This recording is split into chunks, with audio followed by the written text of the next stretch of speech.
பசும்பொன் முத்துராமலிங்க தேவர் ஜெயந்தியை முன்னிட்டு முன்னாள் முதல்வர் ஓ பன்னீர்செல்வம் மற்றும் அண்மையில் அதிமுகவிலிருந்து நீக்கப்பட்ட முன்னாள் அமைச்சர் செங்கோட்டையன் ஆகியோர் ஒரே காரில் பயணம் செய்தது பரபரப்பை ஏற்படுத்தியுள்ளது.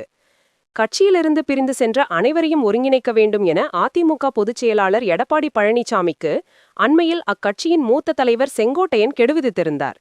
இதனை அடுத்து அதிமுகவின் கட்சி பொறுப்புகளிலிருந்து அதன் பொதுச் செயலாளர் எடப்பாடி பழனிசாமி செங்கோட்டையனை நீக்கியது பெரும் பரபரப்பை ஏற்படுத்தியது.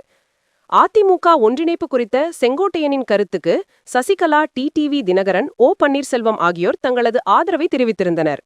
இந்த நிலையில் முத்துராமலிங்க தேவரின் 118வது ஜெயந்தி மற்றும் 63வது குருபூஜை இன்று தமிழகம் முழுவதும் அனுசரிக்கப்பட்டு வரும் நிலையில் மதுரையிலிருந்து ராமநாதபுரம் மாவட்டம் பசும்பொன்னுக்கு ஓ பன்னீர்செல்வத்துடன் ஒரே காரில் செங்கோட்டையன் பயணம் செய்துள்ள சம்பவம் அரசியல் வட்டாரத்தில் பெரும் பரபரப்பை ஏற்படுத்தியுள்ளது. முத்துராமலிங்க தேவரின் ஜெயந்தி மற்றும் குருபூஜையை ஒட்டி பசும்பொன்னில் உள்ள முத்துராமலிங்க தேவரின் நினைவிடத்தில் மரியாதை செலுத்துவதற்காக இருவரும் ஒரே காரில் பயணம் செய்துள்ளனர்.